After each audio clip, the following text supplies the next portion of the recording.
అయిపోలేదమ్మా. బావిలో తాడు లోతుగా ఎట్లా ఉంటుందో పొయ్యే కొద్దీ ఇంకా ఇంకా ఇంకా ఉంది, అదంతా తెలుసుకోమని చెబుతున్నాను. ఈ బయటి సంగతులు మానేసి ఆ లోపలికి పో, ఇంకా చాలా ఉంది, లోపలికి పోయే కొద్దీ చాలా ఆనందం నీకు కనిపిస్తుంది అని గురువు నీకు చూపిస్తున్నాను ఆయన. చూపిస్తే ఇంక అది గ్రహించు. ఇంకా కట్టల మీద వ్యవహారం మానేసి లోపలికి వెళ్ళమని. అది మీ గేర్లు అందరికి కూడా చెప్పు, కట్టల వ్యవహారాలు మానేసినారా, లోపలికి వెళ్ళండి, బావి కనపడుతోంది, బావిలో నీళ్లున్నాయి, తాడేసి తోడుకుంటే దొరుకుతాయి. ఏమో నీకు అర్థమైంది కదా, మంచి పనే చెప్పారు గురువు గారిని, నీకు అర్థమయ్యేట్టే చూపెట్టారు.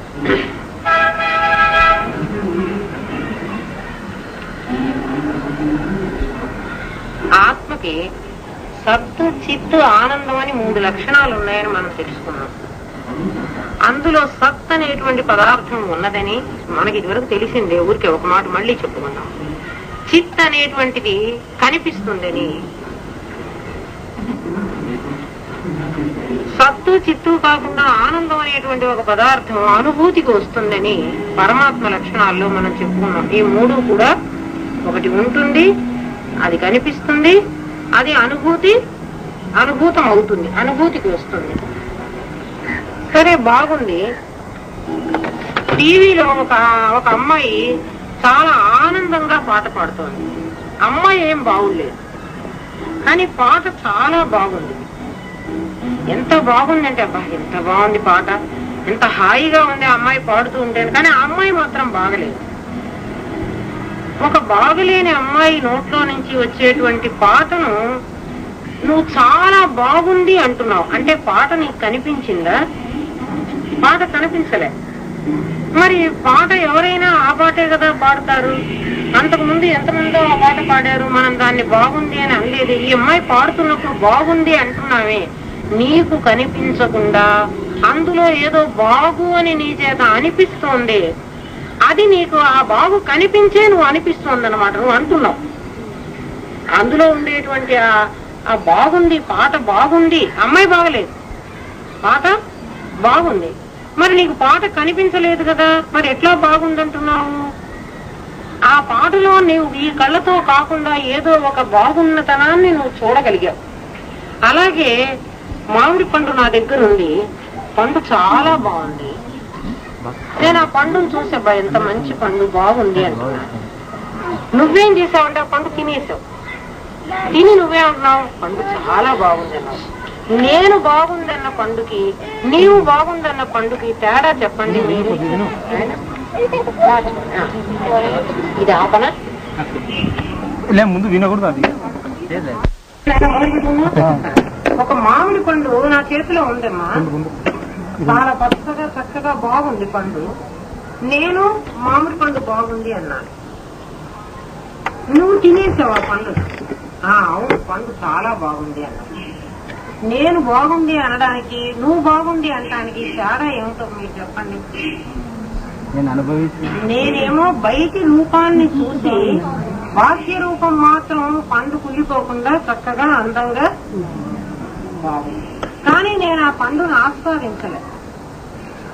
చూడటానికి నా కళ్ళకి పండు బాగుందే కానీ ఆ పండు ఎలాంటి రుచి ఉందో, ఏ విధంగా నా కడుపు నిండిందో, ఎటువంటి అనుభూతి నాకు ఇచ్చిందో నేను బాగుంది అన్న దాంట్లో అది లేదు.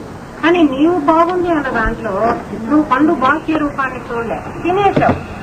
అది నీకు కడుపును చాలా హాయిగా నాలుగుకు రుచిగా అనిపించింది. నీకున్న బాగున్నది అంట నీకు అనిపించినది, నేను బాగుంది అంట నాకు కనిపించింది.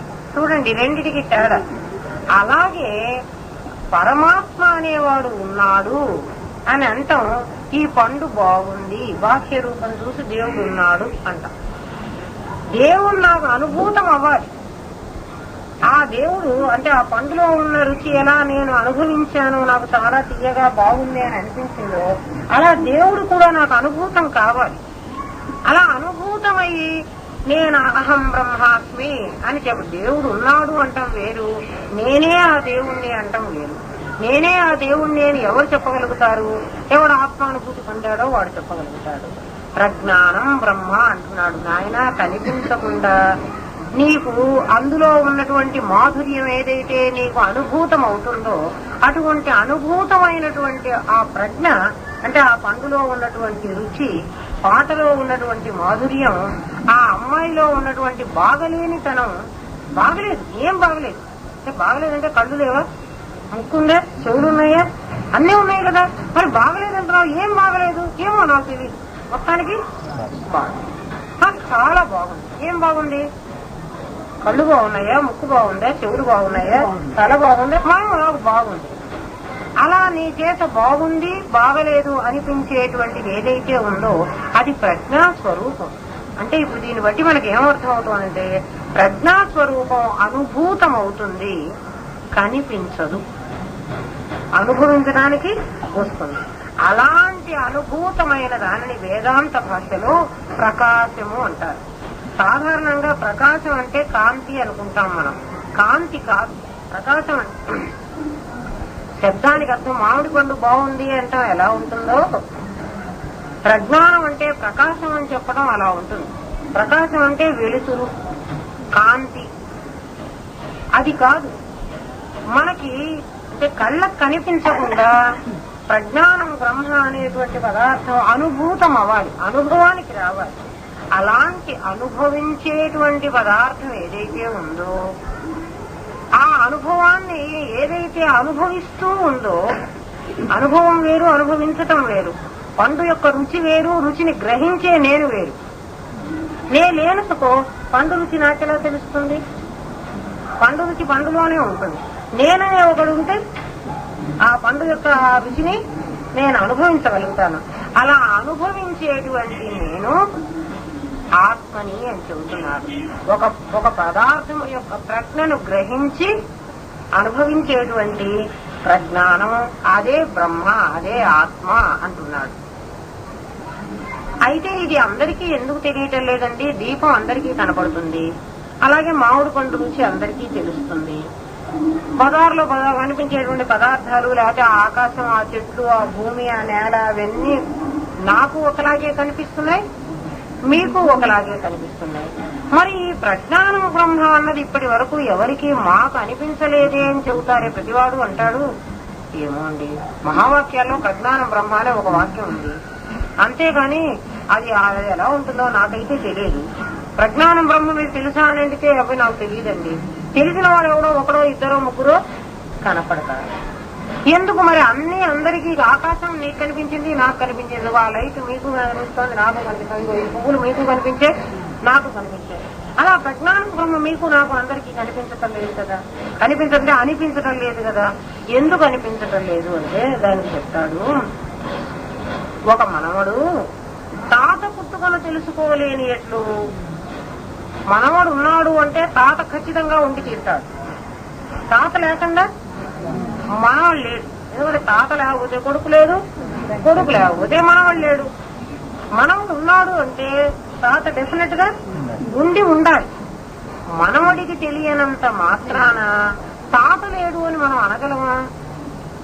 అలాగే మనం అందరం ఉన్నాము, నేనున్నాను అని ఎవరైనా ఒప్పుకుంటారు కదా, నేను లేనంటామా ఎవరైనా? మనం అందరం నేనున్నాను అంటాం. మరి నేనున్నాను అంటే నా తండ్రి తప్పకుండా ఉండాలి, నా తండ్రి లేకుండా నేనుండను. నా తండ్రి ఉన్నాడు అంటే తాత సరిగ్గా ఉండాలి, ఎందుకంటే తాత లేకపోతే మా తండ్రి లేడు. మరి మా తాతని నేను చూడలేదు కదా, మా తాత ఎట్లుంటాడో నాకు తెలియదు, నేను చూడలేదు, అందుకని మా తాత లేదన్నా ఎవరైనా అంటారా? నేను చూడలేదు కదా, ఉంటే మా తాత నాకు కనిపించడే. నీ తాత పుట్టుకను, మీ తాత ఎప్పుడు పుట్టాడో నీకు తెలుసునా? తెలియదు. నేను ఈ మధ్యన ఒకళ్ళ ఇంటికి వెళ్ళాను, వాళ్ళకు చిన్న పిల్లవాడు పుట్టాడు చూడటానికి. ఆ పిల్లవాడికి ఒక 3 ఏళ్ల ఒక అన్న కూడా ఉన్నాడు, అంటే రెండో పిల్లవాడు, వాడికి మొదటి పిల్లవాడు అంతకుముందు ఉన్నాడు. ఊరికే ఉండకుండా సార్ ఉండి ఒరే వీడు ఎక్కడి నుంచి వచ్చాడు రా అని అడిగాడు. ఆ వాడిని నా 3 ఏళ్ల వాడిని సార్ అడిగారు, ఈ చిన్నవాడిని చూపించి ఒరే వీడు ఎక్కడి నుంచి వచ్చి, ఆడు పుట్టాడు అన్నాడు. మరి నువ్వు రా అన్నాడు. నేను పుట్టి పొడుగైనానన్నాడు. ఆడు పుట్టాట, వీడు పుట్టి పొడుగైనాట. అంటే ఎవడికి వాడికి తెలియనటువంటి ఆ పసివాడు కూడా ఒకడు పుట్టాడు అని చెబుతున్నాడు, నేను అది గ్రహిస్తున్నా. ఎవడూ కూడా ఎక్కడి నుంచో వచ్చాడని చెప్పడం లేదు.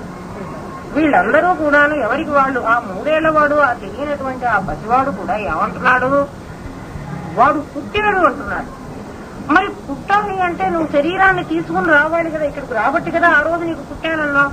పుట్టక ముందు కూడా నువ్వు ఉండి ఉంటావు కదా, ఇక్కడ పుట్టావు గాని పుట్టక ముందు కూడా నువ్వు ఉండి ఉంటావు. నీకు తెలియకుండానే ఆ చిన్నపిల్లవాడు నేను పుట్టి పొడుగైనానన్నాడు. పుట్టాక పెరిగాడు. ఒకడేమో పుట్టాడు, నేను కూడా పుట్టినప్పుడు అంతే పుట్టాను, తర్వాత నేను పెరుగైనా. అంతే పుట్టానని మనకెవరికైనా తెలుసా చెప్పండి? మనం పుట్టినప్పుడు మనం ఎవరన్నా మన్ని మనం చూసుకున్నామా?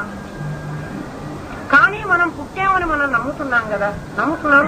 నేను కూడా పుట్టాను, మా అమ్మ ఒళ్ళో ఇంత చిన్న పాపగా నేను ఉన్నాను, మరి మనం చూడలే కానీ మనం నమ్ముతున్నాం. మరి అంత చిన్న పిల్లగా పుట్టిన నిన్ను నీవు ఎరుగుదువా? నీకు తెలుసా? తెలియకపోయినా నువ్వేమంటున్నావు? ఇప్పుడున్నటువంటి స్థితిని గ్రహించి, అంటే ఇప్పుడు పెరిగి ఇంత ఉన్నాను కదా అని తెలిసి, ఇంత ఉండాలంటే నేను ఒకప్పుడు ఇంతగా ఉండి ఉంటాను. ఆ విషయాన్ని నువ్వు ఎలా చూడకపోయినా నువ్వు నమ్మకంగా ఒప్పుకుంటున్నావో, అలాగే మనం అందరము ఇప్పుడు ఉన్నాము అంటే ఈ ఉన్న స్థితి కంటే ముందు తదేవ సౌమ్యేదాగ్రే ఆసీత్ ఏకమేవాద్వితీయం బ్రహ్మ నేహ నానాస్తి కించన అన్న స్థితిలో ఒకప్పుడు నేనున్నాను అని మనం అంగీకరించాలి. నేను ఒప్పుకోనండి అంటే మరి నేను చిన్నపిల్లగా ఉన్నప్పుడు నన్ను నేను చూడకపోతే నేను పిల్లగా ఉన్నట్టుగా నేను ఒప్పుకుంటున్నా కదా. నేను పసిపాపగా ఉన్నట్టు నేను ఒప్పుకుంటున్నాను, నేను బోర్ల పడ్డది నేను ఒప్పుకున్నాను, నాకు అది అడుగులేసింది నేను ఒప్పుకుంటున్నాను. ఎందుకంటే నేను అప్పుడు మరి చూడలేదు. చూడకపోయినా కూడా నేను ఆ స్థితులన్నీ దాటిన తర్వాతే ఇప్పుడు ఈ స్థితికి వచ్చాను అని మనకి ఎటువంటి విశ్వాసం ఎవరన్నా చెప్పారా ఆ మాట? నీకు నువ్వు నమ్మకం పెట్టుకో, నువ్వు పుట్టావని నువ్వు అనుకో అని ఎవరన్నా మనకు చెప్పాలే? మనం చెప్పకుండానే మనం ఈ స్థితిని గ్రహించి ఆ పూర్వ స్థితిని ఏ విధంగా అయితే నమ్మకంగా ఒప్పుకుంటున్నామో అలాగే ఒప్పుకోమంటున్నాడు. ప్రజ్ఞానం బ్రహ్మ, ఆ ప్రజ్ఞే బ్రహ్మమని తెలుసుకోమంటున్నాడు. మరి అందరికీ కనపడకుండా కొంతమందికి మాత్రమే అది తెలుస్తూ ఎందుకున్నది అని అడిగేదానికి గురుదేవులు అంటాడు, మనస్సు జగత్తులో ఉన్న అన్ని పదార్థాలను గ్రహించగలదు. ప్రపంచంలో ఏవేవైతే ఉన్నాయో వాటన్నిటినీ గ్రహించగలదు, వాటన్నిటినీ కూడా చెప్పగలదు. తను ఏ పదార్థాన్నన్నా చూపిస్తే దాని గురించి తాను చెప్పగలదు, కానీ తనను గురించి తాను మాత్రం చెప్పలేదు. మనస్సుకి ఏం తెలియదంటే అందరిని గురించి చెప్తుంది, తన్ని గురించి మాత్రం చెప్పలేదు. దానికి చెప్పడం రాదు. ఎందుకు అలా చెప్పడం రాదు అంటే, ఒక లైట్, టార్చ్ లైట్ ఉంటుంది చూడండి మన చేతిలో.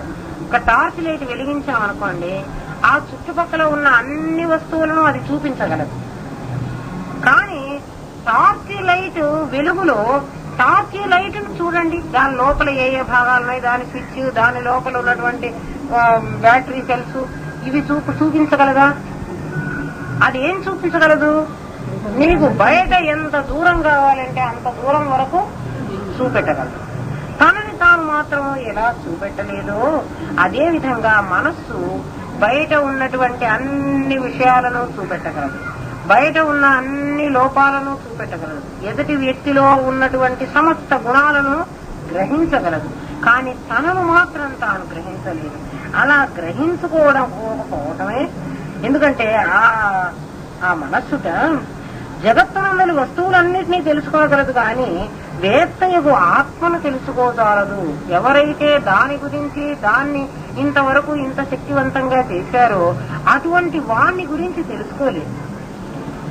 టార్చ్ లైట్ తన వెలుగులో సమస్త వస్తువులను చూపించగలిగి తను బ్యాటరీ, మనం కూడా ఏమంటామంటే బ్యాటరీ లైట్ వెలిగించు, ఆ లైట్ కాంతిలో అన్ని చూడంటాం. కానీ ఆ లైట్ కు శక్తి వచ్చినటువంటి సెల్స్ ను మనం వెలిగించమని అనం. ఆ సెల్స్ తీసేసామనుకోండి లైట్ వెలగదు కదా.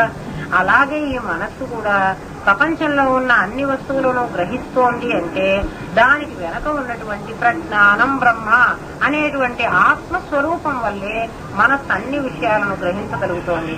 కానీ తన్ని తాను మాత్రం గ్రహించుకోలేకపోతోంది. ఎందుకంటే ప్రమాణములను కల్పించినది ఆత్మయే, దానికి ప్రమాణములు లేవు. ఆత్మ కలదు అని విశ్వాసము మాత్రమే శాస్త్రం చెప్తుంది. ఆయన ఆత్మ అనేది ఉన్నది. ఎలాగైతే అమ్మ నేను కూడా చిన్నప్పుడు ఇంతే ఉన్నానా అని అడిగితే మన అమ్మని, అవును నాయనా నువ్వు కూడా ఇంత చిన్న పాపగానే ఉన్నావు అని మన అమ్మ చెబితే మనం ఎలా నమ్ముతున్నామో, శాస్త్రం చెబితే కూడా మనకి శాస్త్రం అలాగే చెబుతోంది. ఏం చెప్తోంది? నాయన ఈ ప్రజ్ఞ అనేటువంటి ఈ ఆత్మ ఉన్నది, అది నీలో ఉన్నది, అదే నీతో చేత వ్యవహారం చేయిస్తోంది అన్న మాటను మాత్రం మనం నమ్మటం లేదు. మనం చిన్నపిల్లగా ఉన్నప్పుడు మనం చూడకపోయినా మనం పిల్లలం అన్న సంగతి మనం నమ్మాము. ఇప్పుడు పెరిగామన్న సంగతి నమ్ముతున్నాం. కానీ మనలో ఆత్మ ఉంది, మనమే ఆ ఆత్మ అంట మాత్రం నమ్మటంలా. ప్రతిబింబములకు దర్పణము వలె జగత్తుకు చైతన్యము అధిష్టానము, దేశకాలములు కల్పితములు, జగదాకారముగా భాషించని చైతన్యము సమాధి యందు సామాన్య సూక్ష్మ చైతన్యముగా ఉంటుంది. అది నీ స్వస్వరూపము. ఈ జగదాకారంగా కనిపిస్తూ ఉన్నటువంటి సమస్త పదార్థం ఏదైతే ఉందో అది ఆత్మ కంటే భిన్నం కాదు అని శాస్త్రం చెప్తోంది. మరి ఏమిటయ్యా జగత్తుగా కనిపిస్తోంది, మరి అది ఆత్మ అంటున్నావేమిటి? ఆత్మ అయితే ఆత్మ జగత్ అయితే మరి అది ఇది నశిస్తోంది కదా, జగత్తుకు నశించేటువంటి స్వభావం ఉంది కదా, ఆత్మకు నశించే స్వభావం లేదు కదా, మరి అది ఇది ఒకటేనని చెబుతున్నావేమిటి నువ్వు అని అడిగాడు. ఒక శిష్యుడు ఒక గురువుని అడిగట, గురువు గారు ఈ ప్రపంచం అంతా కూడా మీరు నశిస్తుందని అంటున్నారు, అసలు లేదు నాయన ఇదంతా కలలో లాంటిది, సత్యంగా అయితే ఇది లేదని మీరు అన్నారు. మీ దగ్గర కూర్చున్నంతసేపు అవునేమో ఈ జగత్తు లేదని నాకు కూడా అనిపిస్తోంది. మరి ధ్యానం చేసుకుని సమాధిలో ఉన్నప్పుడు ఈ జగత్తు లేదు కదా నాయన, నీ స్వస్వరూప స్థితిలో జగత్తు లేదు కదా, ఎవరికి కూడాను మరి నామరూపాత్మకమైన జగత్తేమీ కనిపించలేదు కదా. అలా స్వస్వరూపంలో జగత్తు లేదు, కానీ కళ్ళు తెరవగానే వెంటనే నాకు భార్య కనిపించింది, పిల్లలు కనిపించారు, ఇల్లు కనిపించింది, మా వాళ్ళందరూ కనిపించారు, వాళ్ళ గుణాలు కనిపించాయి. మరి మీరు ఇవన్నీ లేవంటున్నారు. 24 గంటలు ఎవరు కూడా సమాధిలో ఉండలేరని మీరే చెప్పారు. ఒక క్షణకాలం సమాధిలో ఉండి బయటకు వచ్చి నాకు వీళ్ళందరూ కనపడుతూ ఉంటే వీళ్ళందరూ లేరనుకోమంటారేమిటి? ఎలా లేరనుకోవాలి నేను? పోనీ వీళ్ళందరినీ చంపేద్దామా? చంపేస్తే రేపు పొద్దున్న నాకు పెళ్ళం లేకపోతే నాకు ఇంట్లో అన్నం ఎవరు పెడతారు? కావాలి. మరి ఆవిడ ఉంటేనా ఆవిడ చూస్తే నాకు మోహం కలుగుతోంది. పోనీ ఈ పిల్లలందరినీ చంపి పారేద్దామా అంటే మరి పిల్లలే లేకపోతే ఇంట్లో నాకేం ఆనందం కనిపించలేదు. అసలు ఇల్లు వాకిలి వద్దు, ఈ అడవిలో పోయి కూర్చుందామా అనుకుంటే అడవిలో కూర్చుంటే బానే ఉంది, కానీ ఓ అరగంట అయిన తరపటి నుంచి కొత్తలో ఏదో ఆకలి అవుతుంది. సరే ఇల్లు వదిలిపెట్టి అనవసరంగా వచ్చాను, ఇంటికి వెళ్తే ఒకప్పుడు మెతుకులన్నా పెడితే తిట్టే కొట్టే పెళ్ళాం ఒకప్పుడు మెతుకులు పెడుతుంది కదా, మరి పెడుతుందే నన్నుంపదే కానీ అనవసరంగా ఇల్లు వదిలిపెట్టి వచ్చానని ఈ ఈక్షణత్రయాలన్నీ కూడా నన్ను రోజు బాధిస్తున్నాయి. మరి ధ్యానంలో ఉన్న కాసేపు నిజంగా కూడా ఇవన్నీ లేవు, బయటకు వచ్చేటప్పటికి ఇవన్నీ ఉన్నాయి. ధ్యానంలో నేనేమో 10 నిమిషాలు ఉండగలను, బయట ప్రపంచంలోనేమో 23.5 గంట ఉండగలను. అంటే ఉన్నదంతా ఇక్కడే కదా ఉంటున్నాం. మరి మీరేమో ఈ జగత్తంతా కూడా లేదని అనుకోనాయన అని అంటారు, నన్ను ఎలా అనుకోమంటారు అన్నాడు శిష్యుడు. శిష్యుడు అడిగాడు పాపం గురువు గారు, నిజమే మనందరికీ కూడా వచ్చిన ప్రశ్న అదే కదా, కనపడుతుంటే లేదనుకోమంటారేమిటి అని. దానికి గురువు అంటాడు, సరే నాయన ఈ ప్రపంచాన్ని నువ్వేమీ నాశనం చేయమని నేను చెప్పటం లేదు, 3 రకాలుగా ఈ ప్రపంచాన్ని నువ్వు లేదు అని నిర్ణయించుకోవడానికి వీలవుతుంది, అలా నిర్ణయించుకోమన్నాడు. ఎలా వీలవుతుందంటే కళ కనిపిస్తూ ఉంది కదా, మనకి కళ అందరికీ కళ అనుభవంలో ఉంది కదా, కళ వచ్చింది కదా, ఆ కళలో కనిపిస్తూ ఉన్నటువంటిదంతా మనకు సత్యంగానే అనిపిస్తుంది. కళ కంటున్నంతసేపు నిజంగా అనిపిస్తుంది. కళ్ళలో ఓ పాము వచ్చింది, పాము నన్ను కరిచింది, పాము కాటు వల్ల నాకు విషం ఎక్కింది, డాక్టర్ ఎవరైనా ఆ విషం తీసేటువంటి వాడు ఉన్నాడా, నాకు విరుగుడుగా ఓ ఇంజక్షన్ ఇచ్చేవాడు ఉన్నాడా అని కల్లోనే నేను వెతుక్కుంటున్నాను. విషం పైకి ఎక్కిపోతోంది, ఇంకో అరగంటలో నేను చచ్చిపోతానని నాకు అనిపించింది, నాకు భయం పుట్టింది. ఇంతట్లోకి ఈ అమ్మ వచ్చి అమ్మ లేవండి అని ఒకసారి ఇలా కొట్టింది, లేచి. ఇప్పుడు ఆ అమ్మాయి నన్ను నిద్ర లేపిందే గాని నా కల్లో ఉన్న పావుని ఆ అమ్మాయి కొట్టలేదు, నాకు మందు కూడా ఇవ్వలేదు. నాకు నిద్ర లేపగానే నాకు వెంటనే తెలిసిపోయింది ఇందాక నాకు వచ్చింది కళ అని. ఇప్పుడు నేను డాక్టర్ కోసం పరిగెత్తాను. నిద్ర లేవగానే నేను డాక్టర్ కోసం పరిగెత్తానా? మరి ఇందా నుంచి నాకు డాక్టర్ కోసం పరిగెత్తాలి, నాకు మరి పాము కాటు వేసింది అని నేను భయభ్రాంతుడిని అయినాను కదా, నేను బాధపడ్డాను కదా, అయ్యో నాకు పాము కరిచింది అని అనుకున్నాను కదా. ఇప్పుడు నాకు పాము కరిచింది అన్నటువంటి భయాన్ని ఈ అమ్మాయి ఏం పోగొట్టలేదు కదా. మరి ఎవరు పోగొట్టారు? నా మెలకువే నన్ను పోగొట్టింది. నాకు మెలకు వచ్చింది. ఆ అమ్మాయి ఏం చేసిందంటే నన్ను నిద్ర నుంచి లేపింది, అంతే ఆ అమ్మాయి చేసిన పని. మెలకువ ఎప్పుడైతే నాకు వచ్చిందో, నాకు వచ్చినది కళ అని, అది సత్యం కాదని నాకు నేనే గ్రహించుకున్నాను. చాలాసేపు పట్టలే, నాకు చాలా తొందరగానే నాకు అది అర్థమైపోయింది. ఓ కళ వచ్చింది కాబోలు, నాకు దానికి పాము ఎక్కడొస్తుంది, హాయిగా మంచం మీద పడుకున్నాను, పాము లేదు ఏమీ లేదు అని నాకు నేనే సమాధాన పరుచుకున్నాను. ఒక్క కళ నిద్ర నుంచి ఆ అమ్మాయి నన్ను కళ్ళలో నుంచి నన్ను బయటికి రావడానికి ఎంతసేపు లేపింది? నాకు మెలకువ వచ్చేటప్పటికి ఎంత టైం పట్టింది? ఒక క్షణకాలమేనా? ఒక్క క్షణకాలం మెలకువ నాకు ఇంత గంట నుంచి వస్తున్న కళను కాదు అని కొట్టివేయగలిగిందే. కొట్టేసిందో కొట్టేలే మీరే కలిపి. నాకు మెలకువ వచ్చిన తర్వాత కూడా అమ్మో నన్ను పాము గడిచిందని నేను ఏడ్చానా? ఏం ఏడవలేదు. మెలకువ రాగానే అసలు పాము లేదు, ఏమీ లేదు, డాక్టర్ కూడా అక్కర్లేదు, నాకు మందు కూడా అక్కర్లేదు, నాకు ఎక్కడ విషయం కూడా ఎక్కలేదు, బాగానే ఉన్నాను. అది ఆ అమ్మాయి చెప్పలే, నేను బాగున్నానని ఆ అమ్మాయి చెప్పలే, నేనే గ్రహించాను. ఆ అమ్మాయికి ఊరికే తట్టి నన్ను నిద్ర మాత్రమే లేపింది. అలాగే ఇంతకు ముందున్నటువంటి జగద్భ్రాంతి, నిన్ను బాధిస్తూ ఉన్నటువంటి జగద్భ్రాంతి, గణేష్నాథ్ ఆరేష్నా పుత్రేష్నాథ్ నువ్వు ఏడుస్తూ బాధపడుతూ ఉంటే గురువు అయిన వాడు వచ్చి ఒకసారి నేను లేపాడు. సమాధి స్థితి ఒక్క క్షణకాలమే నీకు కలిగించాడు. కలిగించి ఏమన్నాడు? ఒరే నాయనా నువ్వు మెలుకో తెచ్చుకో, ఇందా నుంచి నీకు వచ్చింది కళ. అమ్మాయితో నాకు చెప్పలే గాని గురువు నీకు చెప్తున్నాడు.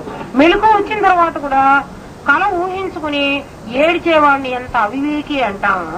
మెలుకో వచ్చినాక కళ్ళలో నాకు పాము కనిపించింది, ఆ పాము నన్ను కాటేసింది, అయ్యో నాకు మందు లేకపోయానే. మెలుకో వచ్చాక ఎవడైనా ఏడిస్తే మనం వాడిని ఏమంటాం? పిచ్చోడు అంటాం. అలాగే మరి ఒక క్షణకాలం నీకు క్షణమే కదండి సమాధి వచ్చిందంటే, నువ్వు మెలుకో తెచ్చుకుంది కూడా క్షణమే కదా. మరి సమాధి వచ్చిన తర్వాత కూడా నీకు ఈశ్వరత్రయాలు మళ్ళీ నన్ను బంధిస్తున్నాయి, నాకు పిల్లలు వాళ్ళంతా ఉంటే ఉండని, నీకేం నష్టం? అలా స్వప్నవత్ కళలాగా అనుకుని దీన్ని వదిలేసుకోనాయన. వదిలేసేయంటే విడిచిపెట్టమని, నీకు వచ్చిన కళ నువ్వు ఎక్కడన్నా తుంగభద్రలో వదిలిపెట్టమన్నామా? మేము కళ ఉండని, అవి కనపడుతూ ఉన్నా కూడా కనపడుతున్న కాలంలో సత్యమే కాని వీటిలో యథార్థ సత్యం లేదు అనేటువంటి భావనతో దాన్ని కొట్టేసుకో.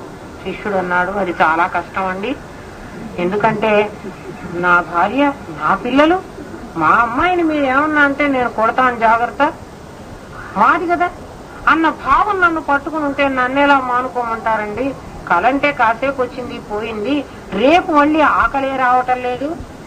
ఇవాళ వచ్చిన కళ రేపు రావట్లేదు, కానీ నాకు ఇవాళ కనపడ్డ పెళ్ళామే రేపు కూడా కనపడుతోంది, ఇదే పిల్లలు రేపు కూడా కనపడుతున్నారు, ఇదే ఇల్లు కనపడుతోంది. మరి ఇది పదే పదే నాకు కనపడుతోంది కదా. కళ అంటే ఏదో ఒక రోజే వచ్చింది, రేపు మళ్ళీ ఆకలి రావటం లేదు. పడుకునేటప్పుడు మనం ఏమో ఆకలి వస్తుందేమో అనుకున్నా కూడా ఎవరికి కూడా అదే కళ రాదు. ఎప్పుడైనా పొరపాటుగా ఒక 30 సంవత్సరాల నాడు వచ్చిన కళ ఇవాళ వస్తే మళ్ళీ వస్తే రావచ్చేమో, కానీ రోజు ఆ కళ రావటం లేదు కదా, ఎవరికి రాదు. నిన్న ఒక కళ వచ్చి ఇవాళ ఒక కళ వచ్చి రేపు ఇంకో కళ వచ్చి కొన్నాళ్ళ తర్వాత ఇంకొక రకం కళ వచ్చి రకరకాల కళలు మనకు వస్తూ ఉంటాయి. కానీ ఇక్కడ అట్లా కాదే, నిన్న ఈ భార్య కనిపించింది, ఇవాళ ఇదే భార్య నన్ను కనిపిస్తోంది, రేపు కూడా ఇదే కనపడుతుంది, నేను బతుకున్న నాళ్ళు నన్ను ఇదే పీక్కు తింటుంది. మరి నేనే వీడు అడుగుతున్నాడు. అప్పుడు గురువు అంటాడు, అసలు ఆ గురువుకి ఆ శిష్యుడికే సరిపోతుంది. ఎలా చెబుతున్నాడంటే, రెండో కళ అని చెప్పేసి కొట్టేసుకోమన్నాడు, శిష్యుడు నాకు కొట్టేసుకోవడానికి చేత కాదన్నాడు. ఎందుకంటే వాడు మళ్ళీ ఇంకో ప్రశ్న వేశాడు, కళ అయితే రోజు ఈ కళ రాదు కదా, ఇదేమో రోజు వస్తున్నది, రోజు అన్నం వండుకోవాలి, రోజు బియ్యం తెచ్చుకోవాలి, రోజు పప్పు వండుకోవాలి, రోజు తినాలి, రోజు గిన్నెలు తోముకోవాలి, రోజు పడుకోవాలి, మళ్ళీ రేపు మళ్ళీ ఇదే చెయ్యాలి. మరి నాకు మోహం కలగద్దంటే నాకు ఎందుకు కలగకుండా ఉంటుంది? నాకు రోజు ఇదే కనపడుతోంది కదా. అది ఎట్లా అడుగుతున్నాడో చూడండి, మన సమస్యలే వాడు అడుగుతున్నాడు. అడిగితే దానికి గురువు చెబుతాడు, పోనీ స్వప్నవత్ 3 రకాలుగా నీకు చెబుతానన్నాడు కదా, కళలాగా నువ్వు దాన్ని కొట్టేసుకోలేను అంటున్నావు కాబట్టి నాయన, కళలాగా మేమందరం కొట్టేసుకున్నాం, నువ్వు కూడా అలా కొట్టేసుకోరా అని చెప్పాను, నాకు కొట్టేసుకోలేను అన్నావు, అది చేత కాదండి, నాకు పిల్లం కనపడిందండి, మా అబ్బాయి కనపడ్డాడండి, వాడు చదువుకోకుండా మొద్దు వెళ్ళి తిరుగుతుంటే నన్ను హాయిగా ఆనందంగా ధ్యానం చేసుకుంటూ ఉండమంటే నేను ఎట్లా ఉండేదండి, వాడికి మార్కులు రాకపోతే రేపు సీట్ రాదండి, వాడు చాలా అవస్థపడుతున్నాడు. మాకు అన్ని ఇవే సమస్యలు కదా నాయన. మీకు ఇంకో రకాల సమస్య అనుకోండి, ఈ సమస్య కాదు ఇంకోటి ఏదో ఒక సమస్య అని అడిగితే అప్పుడు గురువు అంటాడు, గారడీ వాడిని ఎప్పుడన్నా చూసావా నాయన అన్నాడు. గారడీవాడు ఏం చేస్తాడు, వాడి దగ్గర చిత్తు కాగితాలన్నీ పెట్టుకుని వాటన్నిటితో 100 రూపాయల నోట్లు చూపిస్తాడు మనకి. తెల్ల కాగితాలు పెట్టుకుని వాటితో ఏం చేస్తాడు, 100 రూపాయల నోట్లు చూపెడతాడు.